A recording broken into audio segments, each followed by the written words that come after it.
For nearly 2 decades, you've turned to Illegal Curve Hockey as your destination for the latest news, audio, and analysis regarding the Winnipeg Jets, Manitoba Moose, and all things hockey in Manitoba. Join Drew Mandel, Dave Manouk, and Ezra Ginsburg as a special edition of the Illegal Curve Hockey Show, presented by Play Now, the official sports betting partner of the Winnipeg Jets, starts now.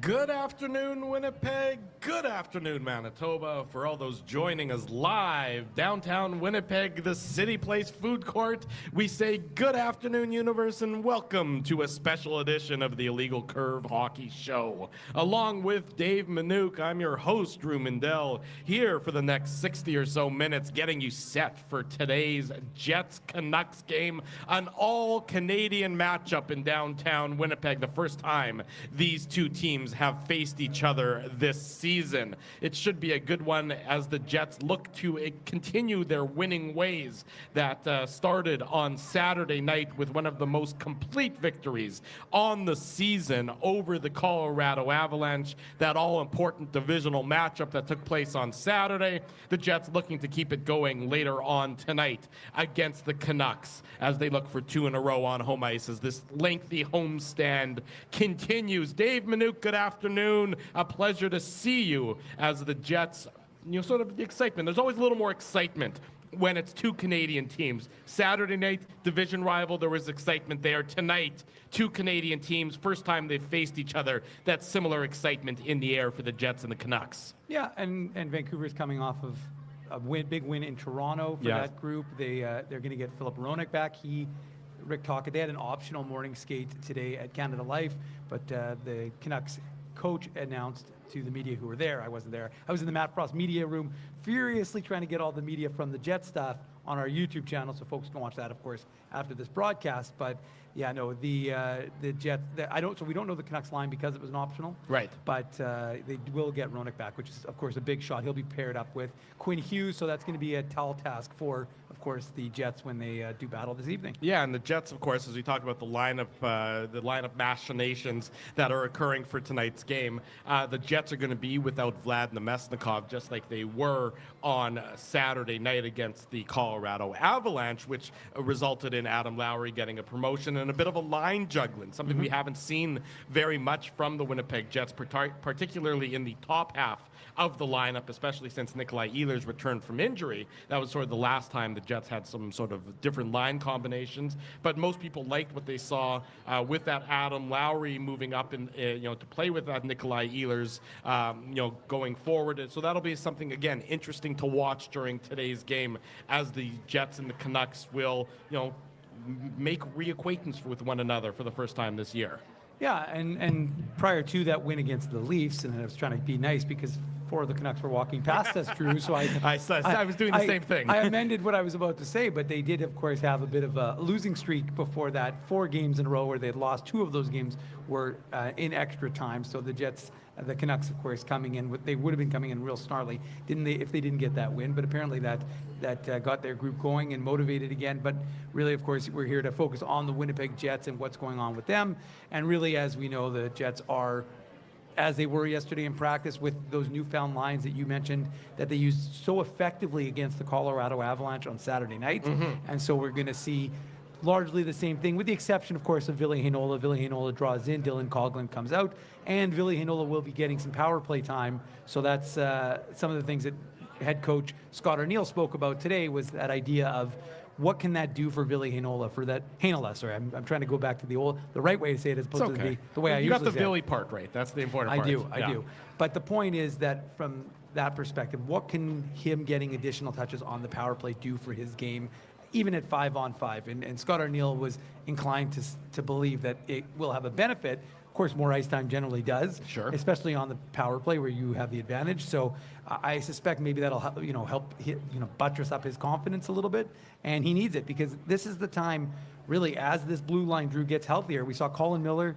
He's in he was in a non-contact jersey today at practice. Scott Arniel told us yesterday in his media availability that Colin Miller will need to be cleared by the doctors Thursday or Friday, and that would be around I think it occurred on the 5th, so maybe about 10 to 11-day mark. He said You're looking approximately 2 weeks. he's probably about a week away still. Well, you know what? I always say that, and then the guy comes back like a day later. But yes, yeah. the reality is probably looking at the road trip where next week, where the Jets on Monday they head to Utah, and then Wednesday they head to Colorado. Yeah. So, more likely there than on the rest of this homestand. Well, you don't need to rush him because the whole point is that you've got guys back now, and you're going to give these guys Hayden Fleury too.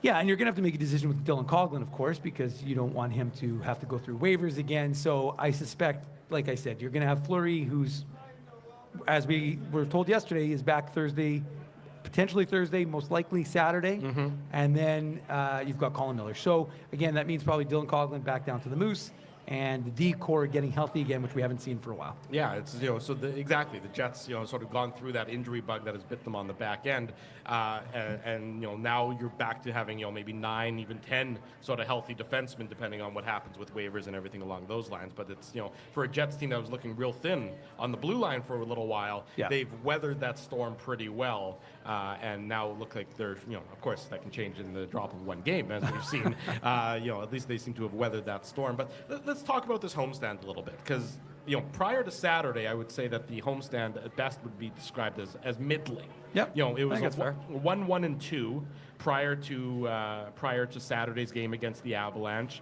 and then it's amazing how that one effort against Colorado, which was probably in the running for one of the best Jets efforts so far this season, especially against a division rival and against a significant opponent, all of a sudden, boy, doesn't 2-1-2 look a heck of a lot better on the score sheet than 1-1-2 or 1-2-2 or 1-1-3, and just the way that they played on Saturday night is what I think it has everyone so excited, and had our post game show had everybody really buzzing about the performance on Saturday night. Yeah, and I think it's an accurate one, because you didn't need Connor Hellebuck to be Connor Hellebuck. He was good in the game, but he didn't need to steal that hockey game for the Winnipeg Jets. They played a complete game. Now, was it because they finally kind of changed that up because that second line hadn't been doing enough? We've been talking about it. So this is an unfortunate situation, but you get a chance where now Adam Lowry Nikolai Ehlers is playing with, again, Adam Lowry's not an offensive driver, right? As we've talked about what the Jets need at that 2C position, but he is more of a driver, of course, I would say, Vlad Nemestikov. So you do have that sort of changed momentum, and Nikolai Ehlers now having more defensive responsibility, something he talked about. I wasn't there, of course, but something he talked about after the game. He embraced that. He embraced it. He relished that opportunity. So, again, when you're having guys step up, and Alex Iafallo, so many guys, Dominic Toninato spoke about him after morning skate today. Scott O'Neill spoke about him yesterday. Just to say, this idea of a guy who, I think Adam Lowry said it yesterday. He's like, he was playing with like Kempe and Kopitar in LA, 2 years ago. Right. So the fact of the matter is, this guy knows how to play with high skill guys, sure. In a defensive role, whatever it needs, he can kind of be that Swiss Army knife.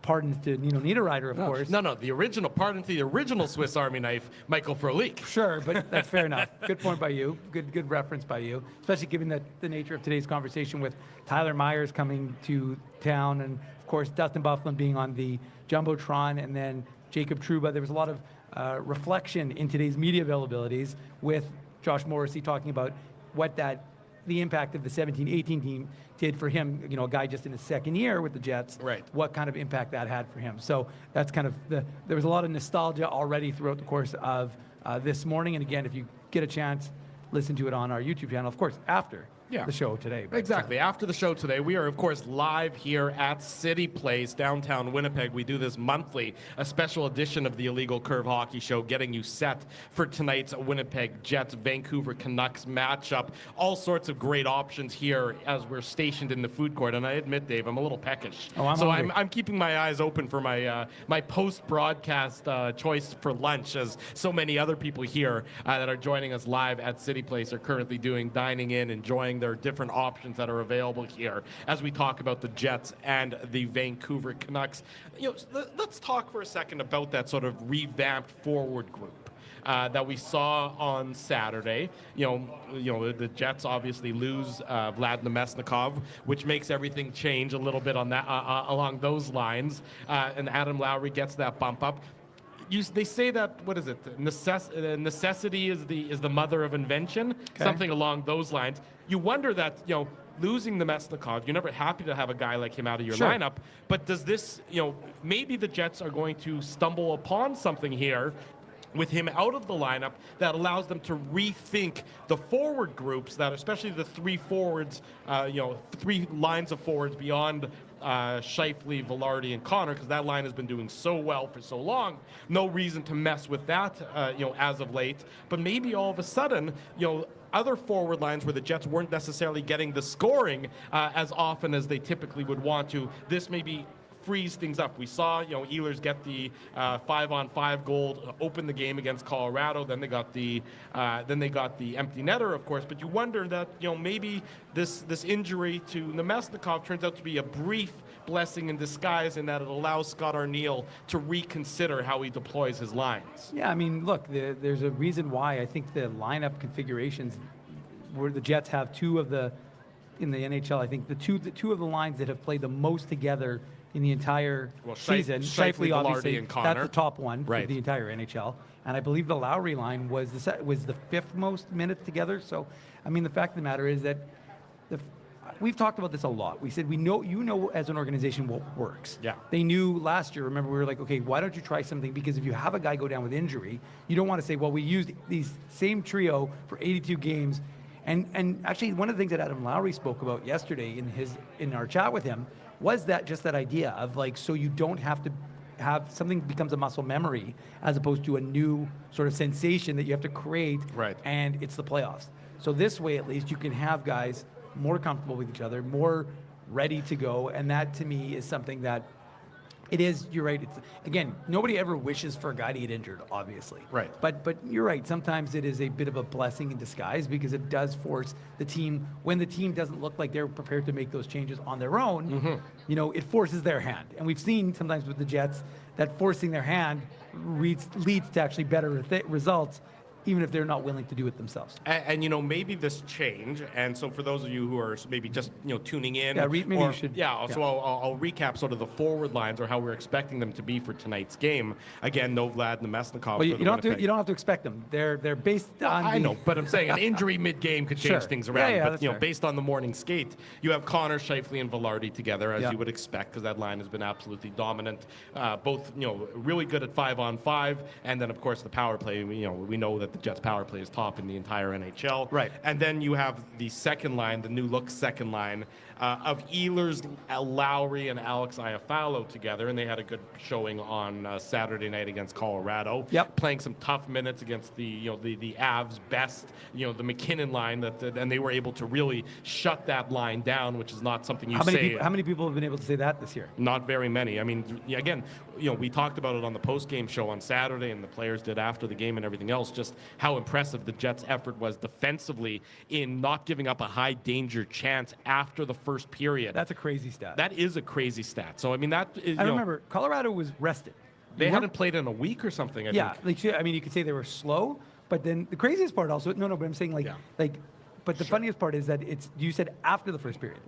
So my point is that you'd say, okay, well, you'd be rusty for the first, but then you get better throughout the course of the game. Yeah. They didn't, obviously, or I shouldn't say that they didn't, that the Jets didn't allow them. That's right. The Jets bottled them up so significantly in the second and third periods that the Colorado Avalanche did not look like the high-flying, superstar-laden offensive juggernaut that we are used to them being. That's right. So Ehlers, Lowry, and Iafallo get a lot of credit for that. And now the new look third line is Niederreiter with Rasmus Kupari up the middle and Cole Perfetti on the right side there.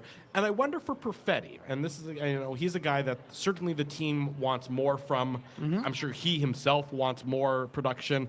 I wonder if moving him sort of down in the lineup, where theoretically he's going to get some softer competition, might be a good opportunity for him, because that second line, the Nemesnikov, Ehlers, and Perfetti line, has been struggling for so long.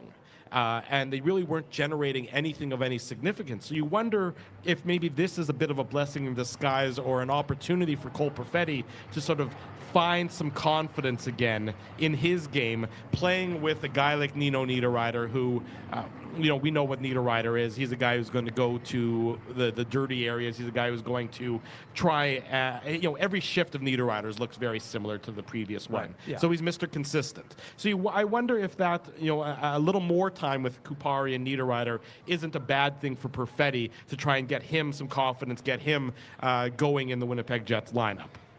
I don't disagree, Drew. I think it's a good idea, and I think that one of the things we've talked about with Cole Perfetti is that he is not a driver himself. Right. He is a very good complementary player, but he is not a driver at this point in his career. So, can he, to your point, make a bigger impact with maybe less minutes because he's playing against, the third pairing, D pairing, and stuff like that, and third line, fourth line. I think there's something to be said for that.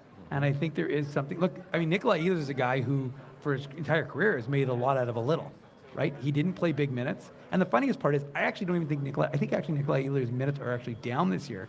He's, of course, getting more special teams time because he's on the first power play unit. Right. But the fact of the matter is, can Cole Perfetti, a guy who we've been waiting to kind of see him take that step and be able to do that, could this be a blessing in disguise for him? I'm using that word. It's going to be a lot of blessings today.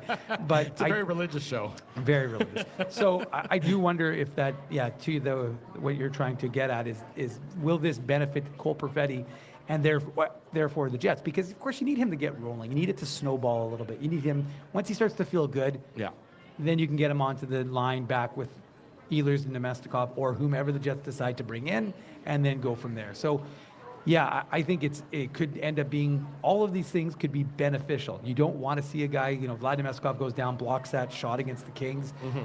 We didn't know, of course, what it was going to look like. For the record, it sounds like he's just day-to-day. So it's not a long-term injury that's going to keep him out for weeks on end or anything along those lines. Well, I mean, again, we always have to question these things. But yes. At least that's what we've been told. Well, no, that's what Scott Arniel said yesterday. Yeah. He did say he is, in fact, day-to-day. But he did say he tried it and didn't look, I don't remember the exact quote. So he might be day-to-day for, tonight's game, obviously, maybe Thursday, maybe Saturday, but not something that where, IR is expected to be brought up. He basically said, just to be clear, not much. Tried this morning, didn't go so well, so he won't be a player tomorrow. And he said, he's going to keep trying and see how it feels every day. So we didn't ask him today because we knew he wasn't a player tomorrow, or tonight, I should say. So it wasn't super relevant to the conversation in the media availability in the Matt Frost Media Center. But like I said, whether it's another game, another 2 games, the truth for the Jets, and this is all about evaluation. This process, this time of the year, clearly winning is important. We talked about the fact that you've got the Dallas Stars and the Colorado Avalanche, who up until just a couple days ago were on like 6 and 7 game winning streaks respectively. Now they've both lost, of course, subsequently. But well, let me just interrupt you for a second. So the Jets' chief rivals in the Central Division, we know, are the Wild, the Stars, and the Avalanche. Right. So the Jets in their last 10 games are 6-2-2. Pretty good record, I'd say. More wins than losses, banking some points. The team right behind them, the Minnesota Wild, 7-3. 3 points back of them. 3 points back of the Jets, played the same number of games. Right behind the Wild, 3 points behind the Wild, so 6 points behind the Jets, the Dallas Stars. The Stars in their last 10, 8-1-1. And then you go to the Colorado Avalanche, the team the Jets beat on Saturday. They are in the wild card spot, so they're now 8 behind the Jets. But things can get quick, get tight real quick. The Avs in their last 10 are 7-2-1. So the top 4 teams in the Central Division, basically just don't lose. Unless they're playing each other, it seems like they don't lose there very much. Which, again, is good because it allows you not to take your foot off the gas. Sure. Because the one thing this Jets team can't afford to do as they continue to refine their game, they're not, one of the things that the guys were asked today, Josh Morrissey was asked, when you get to that level, I don't remember if the word was elite, Drew. I know that's a word, folks. That's a Mandelism. That's a Mandelism. Yeah. Hey, if somebody uses the word elite and they don't pay me a royalty, then there's a real problem going on. But the fact of the matter is that, it was the idea of now that you're up here, you got to maintain that. You got to get to that level. And Connor Hellebuck talked about it yesterday as well. Just that idea that you're never going to be able to stay here. That's first star of the week in the NHL, Connor Hellebuck. That is true. But you also have to know, this is what you need to do to get to that level, and then constantly be working on your game, refining it. You don't want to get too comfortable. You don't want to take things for granted. And so the Jets can't afford to, because the Minnesota Wild, and look at how banged up that team is. Yeah. This isn't Wild lunch, but they are beyond banged up. Sure. So they've got, and they're just 3 points back. And as you just said, Dallas and Colorado are on your butt. So I did this for a family fun show. You notice I moderated myself? Family friendly. Nicely done. I was thinking about it, and I was like, okay, well. Keister would also be an option for that you would have there. been another option. Yeah. But the fact is that you've got you cannot take your foot off the gas in this Central. It's going to be a race right down to the end. Yeah. And from every single team's perspective, it's good because it's just going to continue to force these guys to refine their games, to play the best games that they can.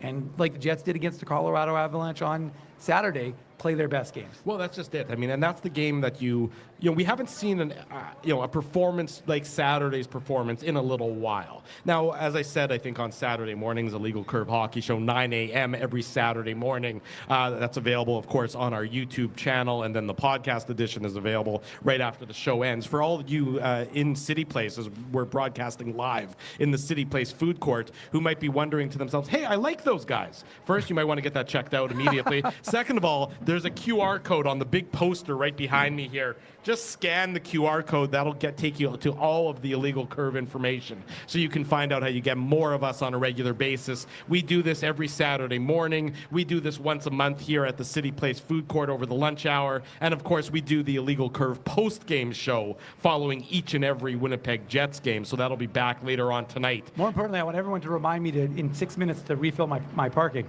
Okay, that's everybody's job. Yeah. That's everybody in here's job. Everybody at Cityplace, you have to do that. 6 minutes from now, be sure to remind And if Dave. you do, you'll get a pair of socks from our friends at Play Now. There you go. There you go. Dave's doing some promo there. Remind Dave to pay for his parking 6 minutes from now, and we'll give you a pair of socks for your efforts. That's just how kind we are here on the Illegal Curve, a special edition of the Illegal Curve Hockey Show. Harvey Manouk, my cousin in Toronto, wants me to tip the hat. How can I tip my hat if it's backwards? Well, and you also never take off a hat. You're a man who wears a hat backwards on a regular basis. Yeah, I'll tip it backwards, I guess. Yeah, But that's there you okay. go. There you go. Leave it as is. The hat needs to be on your head. I think Nobody wants to see this salad. No, exactly. I don't have any salad, so I got rid of mine. So then nobody wants to see yours as well. It should be a fun one though tonight against the Vancouver Canucks. One anthem. One anthem, always. Anytime it's a one anthem game, it's a good one. And it's going to be a week where 2 of the 3 are one anthem games, with the Calgary Flames coming to town on Saturday night. A player that I'm expecting big things from today is Josh Morrissey, and I'll tell you why. Okay. Throughout the course of an 82-game season, you have to sort of, I think, find ways to motivate yourself night in and night out. Yeah. And when you talk, when the conversations about the best defensemen in the NHL are being had, Yeah. the first names that usually come to mind are Cale Makar in Colorado, Yeah. Quinn Hughes in Vancouver, and then always sort of in that next tier, people say Josh Morrissey, or Okay. analysts say Josh Morrissey. So I think Josh Morrissey, who's we know how good he is, how he should be. He's going to get Norris Trophy votes again this year. How for the last number of years he's just been far and away, I would describe him as the one of the top 3 most important Jets players, arguably the second most important Jets player behind Connor Hellebuck. I think on a night like tonight, where you're going up against a guy like Quinn Hughes, obviously they're not going mano a mano, but they're both 2 of the best defensemen in the league, on the same ice surface. I think you use nights like tonight as a way to maybe provide a little bit more motivation, a little more juice. And Josh Morrissey, I think, is a guy who will, embrace that challenge, embrace that opportunity to sort of remind everybody or affirm to everybody, hey, my name should be in that top tier conversation. I shouldn't be in that second tier of great defensemen, of exceptional defensemen, but I should be, when you say Makar and you say Hughes, you should also say Morrissey in the same breath. So I think that's it's just something I'm keeping an eye on with regard to Josh's performance tonight. And I think that's a fair observation by you, and it's something that was discussed with Josh Morrissey today after morning skate. And he was asked, I think the first two or three questions to him were about Quinn Hughes and just how elite he is. And it's interesting because, I don't know the age disparity between the two. I would imagine there's probably 3 or 4 years, but yeah, Quinn's younger. No, I mean, I know that, but I'm saying I don't know how much younger. I think I'm trying to think what draft was he selected in?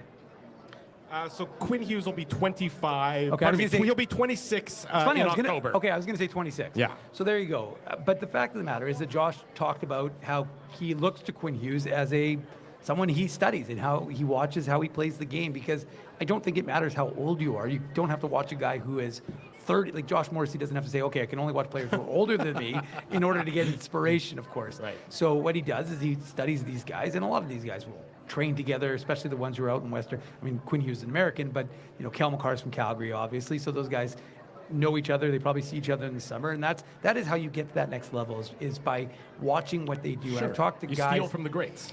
for sure, and I've talked to that. I mean, I've talked about that with players who will try and take like a Tyrell Bauer when he would do something with Ville Heinola, just for off the top of my head, just in case T. Konopoli is listening.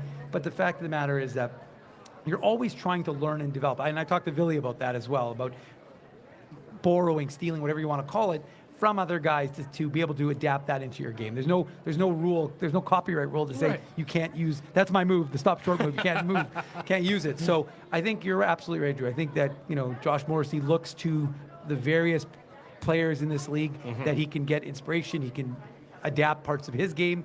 They probably do the same with him. But he also looks at it, again, I don't want to speak for him, but based on what he was saying today, that there is that challenge. There's a huge amount of respect that they have for each other, but also a challenge so that folks will regard him. Because remember, he's always going to be, I'm not trying to be we're Winnipeg, feel bad for us.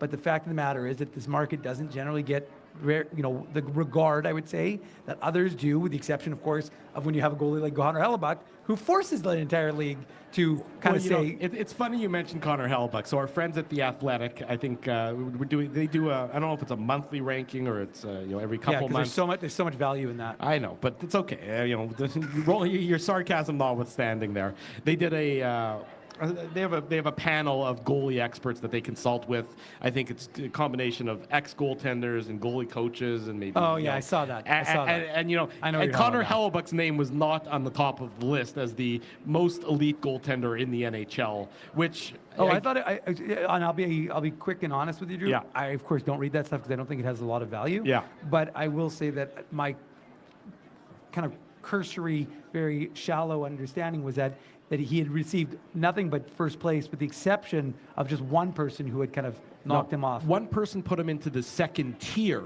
Not the second place, but the second tier. And honest to goodness, if you're at this point in time putting Connor Hellebuck, it's embarrassing. Yeah, at anything other than the top tier, not necessarily the best, even though I think a lot of people that are listening to this and a lot of Jets fans would say he is the best goaltender in the league, and his results as of late, I would say, would back that up. But they put him in a second tier with some other guys that you would consider good goaltenders, maybe like a Jacob Markstrom who's now in New Jersey, or other goaltenders around the NHL, but not in the same breath as other world-class goaltenders. And were there any other world-class this year? Is that what they're saying, or no?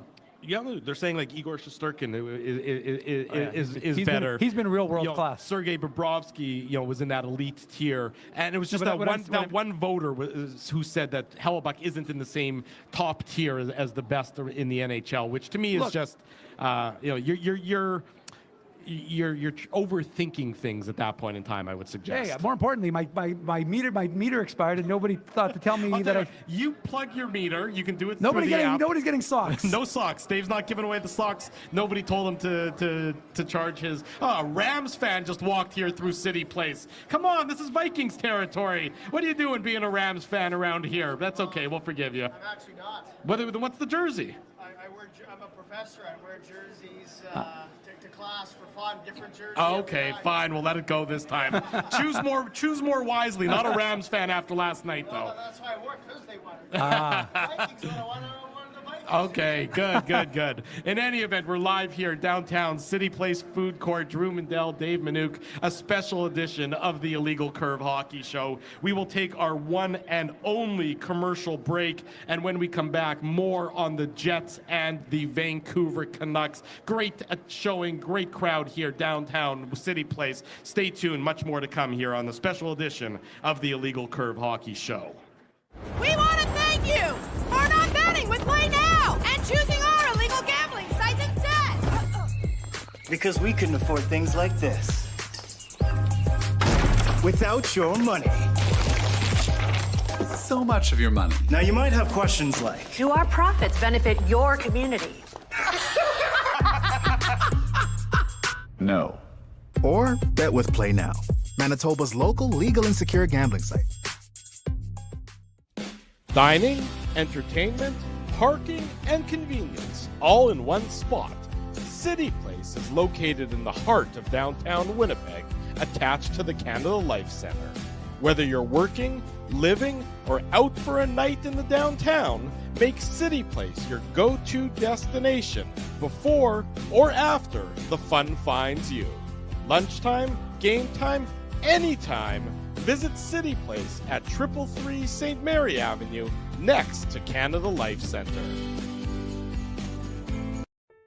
Holt Dental, the new official dentist of Illegal Curve, has a philosophy rooted in two unyielding principles: genuinely caring about patients and providing outstanding service. Being a patient of Holt Dental means more than just checkups and treatments.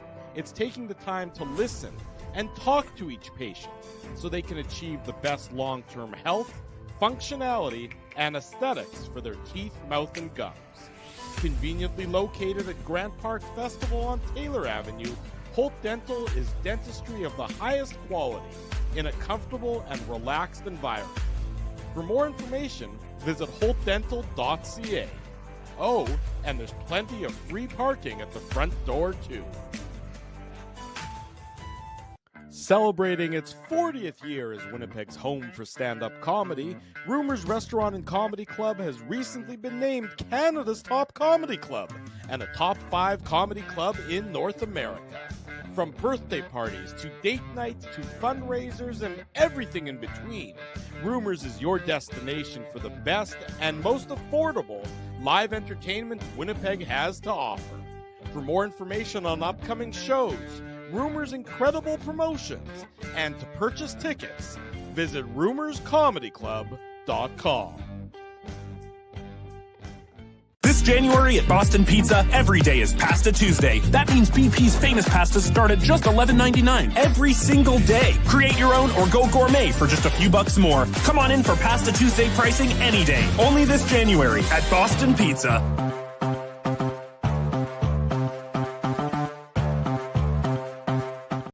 Shortly after 12:30 in the afternoon, welcome back to a special edition of the Illegal Curve Hockey Show. Drew Mandel, Dave Manouk, live on location here at Cityplace. Just gave away some socks. Yeah, so there you go. You gave away some socks. We got Now, one why pair did we left. give away socks? Because nobody told me about my parking. So why was I feeling so generous? I'll tell you why. Because the gentleman, of course, was wearing an Illegal Curve hoodie. There you go. So because if you wear Illegal Curve merch, come down and say hello to Illegal Curve. Timmy, you're not getting socks, Timmy. Socks are going to our friends from Australia who are here visiting. That's a cool story. We're going to have a chat with them after. But so we'll give away the pairs of socks. But if you wear Illegal Curve merch, with the exception of Timmy, you're getting some socks. Yeah, producer Tim doesn't count. He's it's like employees of Illegal Curve Hockey are not eligible for the sock giveaway. Is basically what it boils down to. Sock giveaway, courtesy of our friends at Play Now. They're the title sponsor of most of our programming, of course. Anyways, tonight the Jets and the Canucks 7:00 puck drop, which means the post-game show right around 9:45 p.m. The Vancouver Canucks have certainly been an interesting team this year. A team not without some controversy, to put it mildly. We've heard all these stories coming out of Vancouver about some dissension in the ranks, if you will, that some of their best players may not be getting along. It really hasn't been refuted. Normally you hear things like that and it gets refuted. More or less in Vancouver, they are embracing that, which is a very different tack than you're used to in this day and age in the NHL. But the Canucks currently not in a playoff spot. They're a point behind the Calgary Flames for the final playoff spot, final wildcard spot in the Western Conference. 3-3-4 the Canucks are in their last 10 games, but they are a very good away team. So they haven't had a great deal of success on home ice on the left coast of Canada. But on the road, you get them on the road, and good things seem to happen for this Canucks team. As you mentioned, Dave, that win that they had on Saturday night in Toronto was particularly impressive. You go into Toronto, you beat a good Maple Leafs team, you shut that Maple Leafs team down. And what's also important is they flew in from Carolina the day of the game because they couldn't fly out the night before due to travel troubles, due to weather problems. So, all this adversity in front of them, they had a really good performance, probably one of their strongest performances of the year that you would hope, or that they're probably going to hope, are going to galvanize them and maybe get them back to where people thought, which is, be a playoff team.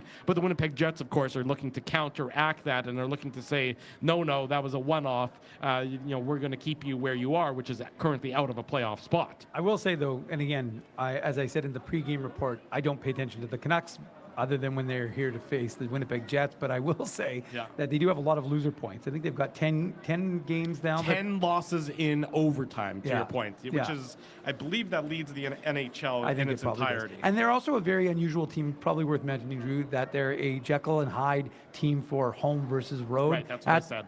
Yeah, I'm just saying. So I think it bears repeating because it's unusual to have a team that goes, now hold on, I have it here, 7-8-6 in Vancouver, and outside of BC they are 12-5-4. So Jekyll and Hyde, and again, unusual in the sense that most people think playing at home where you have the matchup advantage is to your advantage, and instead, in this instance, they are the reverse.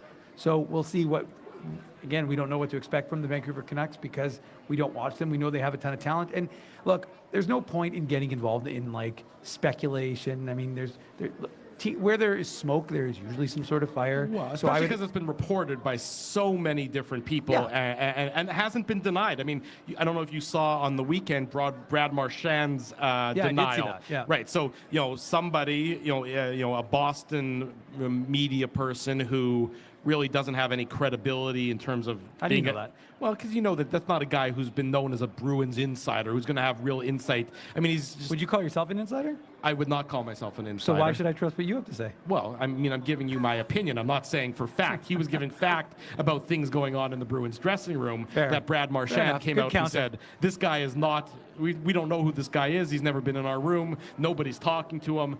And again, you have to look at the source for some of the stories. That source did not really have a lot of credibility. Sure. Whereas you look at some of the sources and, with regard to the discussion and the discord in the Canucks dressing room. Right. And that's been pretty well documented by some pretty reputable sources, both in Vancouver and those who cover the NHL at large. Yeah, and again, the problem for me is I don't pay attention to other markets. I really don't, to the degree that I pay attention here. So, I mean, I hear that, I'm not going to pretend like I haven't seen or heard things, Drew. Obviously, I have. Right. But I'm not going to comment because I don't know enough about it and I don't really care enough about it.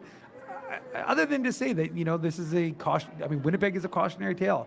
You have a very, talented player that is younger and maybe is not as well regarded, and gets driven out of town.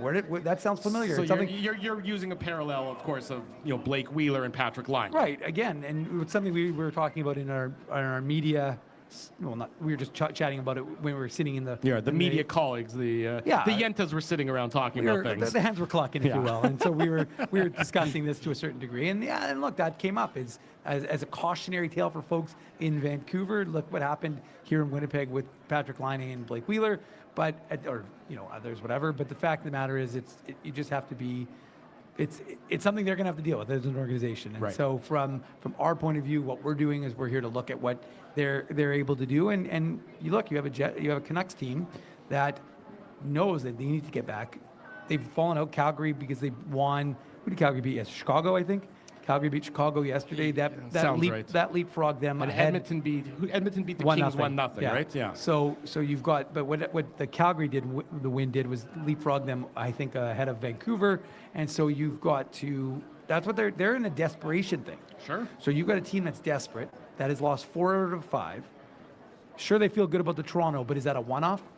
Well, that's the question.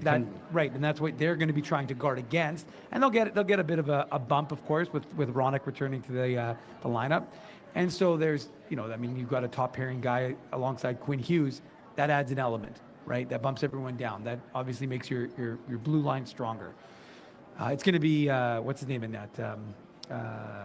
Lankinen, right? Yeah, Kevin Lankinen. So Yeah. Lankinen's in net as per the guys who came back to the Matt Frost Media Center. So it's not Hellebuck versus Demko, but it should be still a good goaltending battle. And like I said, this is it's going to me, the biggest question mark, the most interesting thing from tonight's game, Drew, is can the Jets do what they did against the Colorado Avalanche? Can they continue to play that style of game tonight? Was it again, similar to what I just said about the Canucks, was it a one-off? Or is that something that you're going to develop as a pattern? And I think that you're going to see guys like Rasmus Kupari. He has to embrace the fact that, look, you've just been elevated to third-line center. Sure. That's a huge opportunity for you. And what do I always say? That's the best O word in hockey is opportunity. That's all guys want is an opportunity.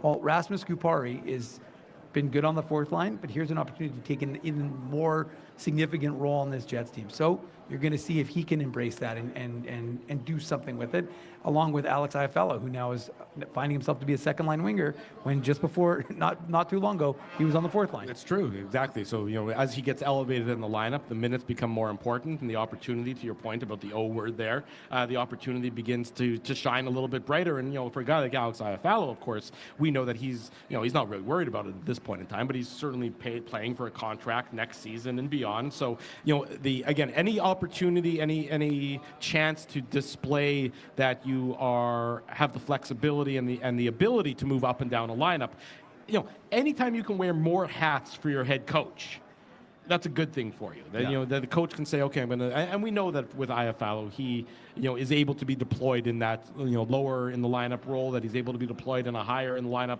role, not probably on a permanent basis. That's not where, he's not suited to be, a top six, scoring forward at this stage, but he's certainly a reliable cog in every team. Again, the Jets have so many guys, players who are the kind of player that every team covets because they're reliable.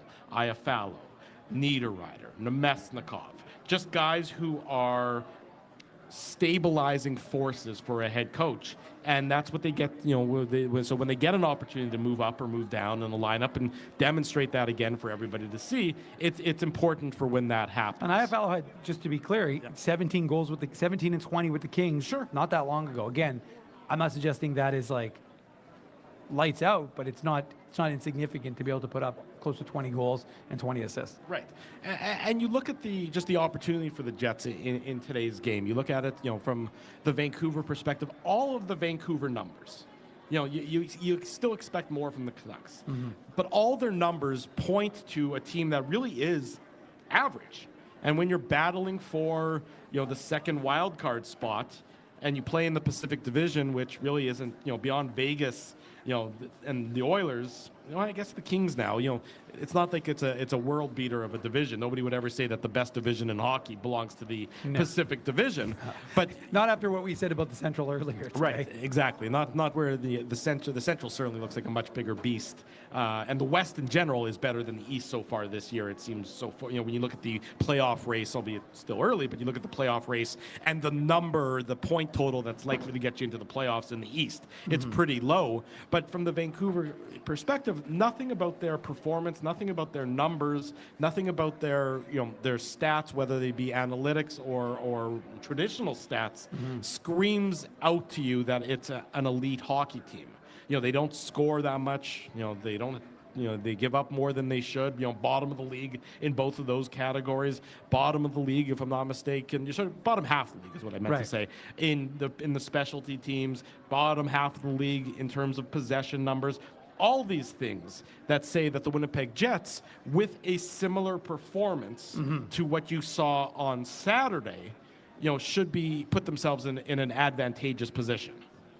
Well, I feel like that's what we've been talking about this whole show, is that this is what you're expecting. You want to see that they are able to be consistent. That is what anybody wants in life, is consistency. And I think that is what they're going to want to see from the Winnipeg Jets, that you were able to replicate, that it wasn't something that it was like, oh, wow, we caught fire for one game and it was neat, but, we can't duplicate it. Can you continue to do it? Can you continue to replicate it? Can these guys form this? It's interesting, on Friday night after the Jets and the Kings You were really game, inspired by my thought there, Drew. I was inspired by your thought there. But, on Friday night after the Jets and the Kings game, Scott Arneal talked about that had a playoff-esque vibe to it. And both you and I sort of on the post-game show that night, and Ezzy said, it didn't seem playoff-esque. It seemed more boring than anything else. Right. And then, then they follow that up on Saturday with another shutdown performance. Yep. So maybe there was something to be said for, the Jets are, again, it's now we're in the back half of the year. We've played more than 41 games. There's still a lot of hockey left. Right. But maybe the Jets are now sort of, again, trying to fine-tune that defensive playoff style of hockey where they can stifle their opposition like they did against Colorado. Because if they play like that, and now Colorado didn't play their best game by any stretch of the imagination, but you wonder if, the Jets this whole season for the Jets, as fun as this regular season has been so far. Yeah. And it has been, and so don't overlook that as I'm reminding people. Enjoy this while it's been happening. But we all know that everything's leading up to the start of the playoffs. Yeah. So you wonder if maybe they're again building blocks game at a time in the back half of the year here as they're trying to fine tune their game for optimal performance come playoff time. Well, so that idea is what Connor Hellebuck talked about. And remember, when I say all these things, you don't have to take my word for it. Go to the Illegal Curve YouTube page after, of course, the show is over. Sure. And check out all of the media availabilities. Hear it yourself. Which is not, and you don't find it on TSN, you don't find it on Sportsnet, you don't find it anywhere else. The Jets find it. They do it too. Usually after me, just a little self-tap on the little IC thing. We're usually the most quick to get that stuff up. But the point I'm making is that the last point that Connor Hellebuck was asked about was about their record in third periods and how when they have a lead, they haven't lost a game. And what was the thought behind that? Well, his response was that they play for each other. It's a more mature game. They are more dedicated to each other, more responsible. They're taking less chances. They're willing to take less risk because, you know what? I don't want, sure, there's an opportunity there, but maybe it's a 50-50 one. And those odds aren't good enough for me to take a risk on a game we're winning 3-2 or 4-2. So what they're doing is his teammates, he's saying, they're holding back from that. They're making less, he didn't call them selfish decisions, but you look at it that way. Sure, professional decisions, winning decisions, if you will. Yeah, and not individual team decisions, not individualistic decisions. And again, for the most part, while there are a number of guys who are UFAs, and we'll, of course, talk about that on our Saturday show for the remainder of the year, and especially up to the trade deadline. But one of the things that he talked about was that, the guys aren't going for their points. That guys are trying to do what they need to do to put themselves in a position to win hockey games. And right now, that's what we're seeing. And so you want to see you want to see it stretch, and there's going to be peaks and valleys and lulls, of course, but that is the key, is that right now they seem to be playing that mature game, less selfish, if you will. And, there's a benefit to having some of these guys signed for, long term where they don't have to worry about it. And when I say these guys, I mean they're core pieces. Right. So you've got Morrissey for, 3 more years locked up. Of course, Hellebuck and Scheifele signed the big deals. Kyle Connor will be the next, Ehlers potentially, and Kyle Connor most likely to get that next one. But my point is that most, those guys don't have to think about it for the next year or two. And because of that, they're just focusing on what it takes to win. Because one of the key points in today's conversation with Josh Morrissey, how he ended it, and I'm sure I'll cut it and I'll post it on the various socials for us here on Illegal Curve. But he realized, look, in his second year in the NHL, Josh Morrissey went to the Western Conference Finals. Sure. It's been 7 years since that time. So while you're young and you think it's easy to do and you can always get there and you'll always have chances to compete, and year after year you have a good team, it's not easy. And some good teams, like we've seen juggernaut teams, I think of the Red Wings in the 90s, I think of the Tampa Bay Lightning a few years ago, they'll get knocked out in the first round. The Jets, of course, have had that happen to them as well. The fact of the matter is that it's not easy to win. So when you have a chance, when you have an opportunity, when you have a group that is right now on pace with that 17-18 group, you recognize, hey, it's been 7 years since we had a team that was as good as that. We need to maximize and we need to take advantage and push this team forward with that sort of winning mentality, because who knows if we're going to get that opportunity, maybe not again in his career. Sure, you're right. You think just because you get there once early on, you think it's going to happen every year beyond that. And it doesn't. We just know it doesn't. Circumstances rear their ugly head. IC stays on top. We're always on top. We're consistent. We're good at top. We're consistent, but that's easy. No one's we're not in demand by anybody else, so that's okay. We can spend the time with each other because no one else wants to spend that quality time with us. If we were in demand, things might change at that point in time. But one thing I wanted to mention or discuss a little bit before we get closer to the top of the hour and the conclusion of this special edition of the Illegal Curve Hockey Show, live on location at Cityplace. We're in the food cart. Food court. I always say food cart for some reason. I'm like, what is a food cart? It's a food court. I would be okay. I wouldn't be adverse if someone took a food from the various locations brought it here to you in a on a cart. cart and then pushed it to us and I could just munch it. I'd be into that, but I've never heard of a food cart. Yeah, it's because even though I'm a host of the show and I do this multiple times a week, apparently the English language is still new to me in that situation. In any event, what I was saying, we're live here at Cityplace in the food court, as we are every month, talking about the Winnipeg Jets. Our next live on location performance, Friday, February the 7th. So be sure to be back here to join us on that day. Amazing, the return of Dylan Sandberg, what it's done to the Jets penalty kill. Wow. A penalty kill that for a last number of weeks before, while he was out of the lineup, was really rearing its ugly head and it's an Achilles heel for the Winnipeg Jets.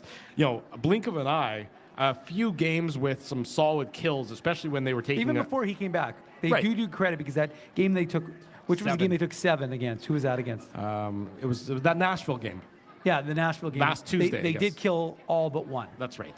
And he wasn't back yet. Right. So, you saw the signs of it, but it certainly only continued to increase since he's returned and back to being a regular in the Winnipeg Jets back end. But all of a sudden, that penalty kill for the Jets, which was really struggling, back up to 16th in the NHL overall. Yeah, I know. So the improvement on the PK has been rapid. We know where the power play's been.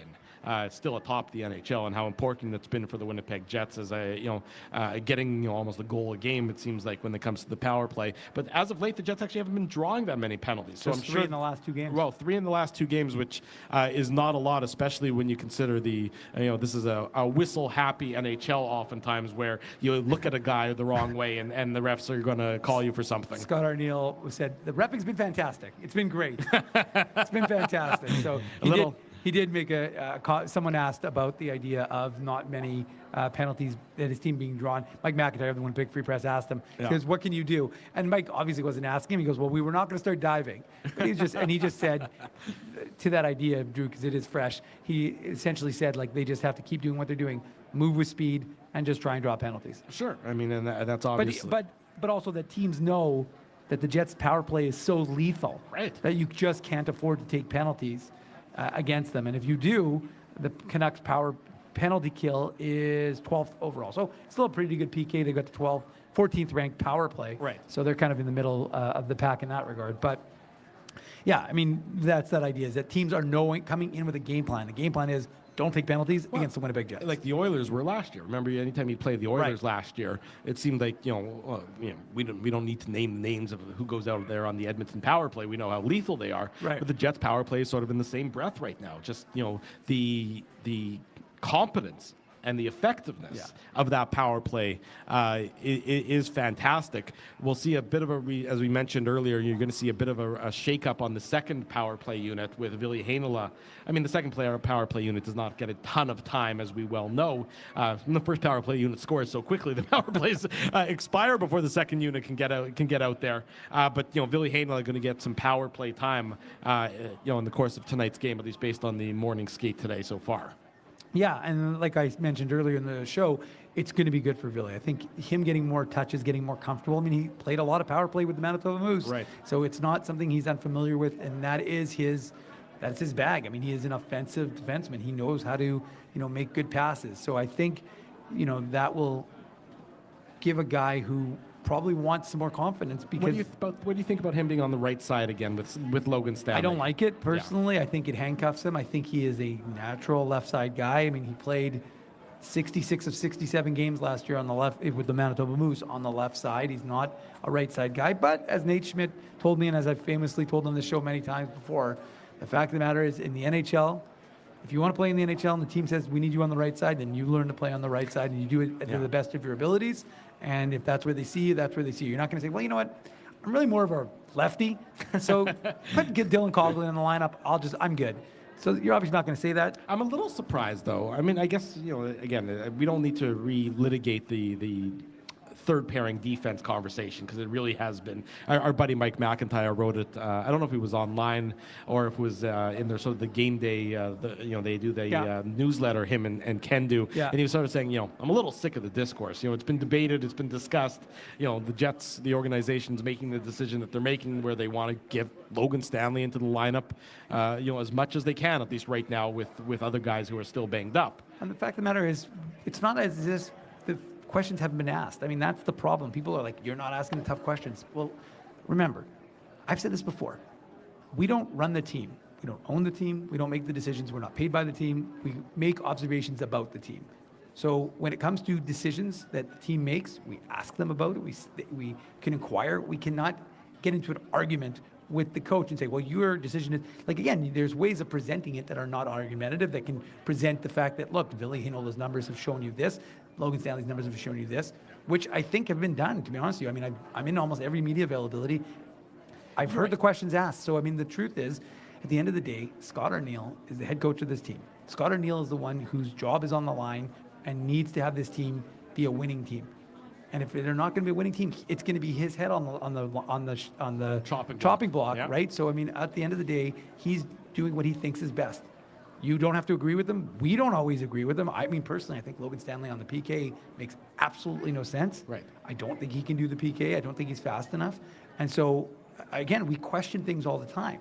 But again, there's a limit to how much you can do. And again, the organization can say all they want, but at the end of the day, they get to make the decisions, and we can criticize them, which is our right, and what we do when we watch things that we don't agree with. Yeah, and that, and if that is warranted on tonight's Illegal Curve post-game show after the Jets and the Canucks, well, that's something we'll certainly do. We hope you all join us for that right around 9:45 p.m. later tonight. The Jets and the Canucks will have done battle, and then we will discuss it all on the Illegal Curve post-game show. As he wants to discuss the fact that you've been drinking the same coffee for 55 minutes. I try to ignore him as much as I possibly can. He's integral to this team. He's something, all right. But I mean, is there something? I mean, should I not be drinking this coffee? I'm confused by the question. As his question is the coffee not cool? Well, it's warm still, but I mean, there's nothing wrong with the coffee. It's still warm. I mean, I got it from here at the food court at Cityplace. So I mean, it's a perfectly good cup of coffee as far as I'm concerned. I don't know why he's so surprised by it. I mean, I don't have a barista on call like apparently he does at all hours of every day to make him a fresh cup of coffee every 30 minutes. Sometimes I have to go 55 minutes drinking the same cup of coffee. But I mean, I didn't realize it's really a conversation starter. It's a hot button issue. I've never drank a cup of coffee in my life. So have you had a sip of coffee? I did when I was 8 years old. Really? And and I was like, this is disgusting. I'm never trying this ever again. Now, I will admit. Even when you were at university and you needed to do an all-nighter and you needed a caffeine jolt or something? I've never needed it. But I will say. You are pretty hyper on your own. I'll admit that. But I will say, now, in defense of coffee, when I tried it, and of course having no idea what I was doing, I think I put about 50 of those little sugar cubes into the coffee. Well, it was probably disgusting. I mean, you were 8 years old, so I think there's some, a discussion to be had with your parents about the. No, I was in an event. I was just running around, and I tried. Maybe I don't remember the exact age. So you were an unsupervised 8-year-old drinking coffee. Yeah, that's right. And it was I was running around the North End like I used to doing, and I was up to no good. There you go. Making trouble in the neighborhood. I'm not sure that this is buttressing the argument in favor of your parents. I got to be honest with you. I think Gary and Cheryl did a good job. Well, it's whatever they. I'll tell you what. Compared to your brother, yeah, for sure they did a good job in that case. We'll give them credit for that. Shout out Dan Manuk Law. There you go. 625 Nairn. Cheap plug right there. There you go. You only got to plug things that are live on location here at Cityplace. That's where we are for this edition. Well, we might need a lawyer after this, Drew. So I'm just saying that if you need one, go see my brother. That's true. I think we always need I think we have him on retainer at all times, if I'm not mistaken. Yeah, that's always important. Just another great afternoon here downtown at Cityplace, live on location edition of the Illegal Curve Hockey Show. So much fun doing these shows. We do them every month, and we're always got them circled on the calendar. So as you can see, for all those that are within earshot or all those that are walking through the mall that might be listening to the podcast or listening live on our YouTube and social media channels, be sure to check out the giant poster behind us. That gives us the upcoming dates. We have 2 more dates, February the 7th and March the 14th. And then, of course, the word playoffs can probably begin to be bandied about quietly. I don't want to put the cart before the horse, but we hope to be back on site, of course, come playoff time. You're really worried about those Utah, whatever they hockey clubs. Yetis. We'll see them on Monday. The Jets head to Utah to face. But they play them twice in Monday and Friday. Yeah, so Monday in Friday. Utah, and then Wednesday in Colorado for the rematch between the Jets and the Avs.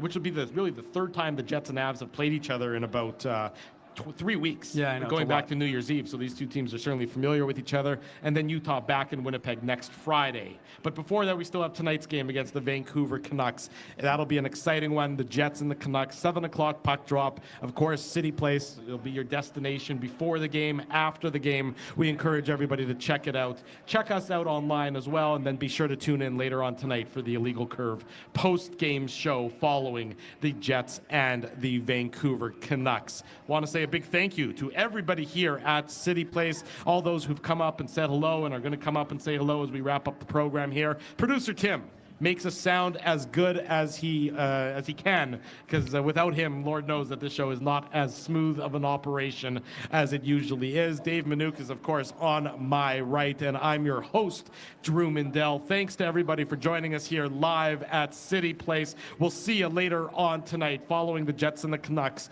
for the Illegal Curve post-game show. Thanks, everybody. Have a great rest of your Tuesday. For Dave Manouk, I'm your host, Drew Mindell. This has been a special edition of the Illegal Curve Hockey Show.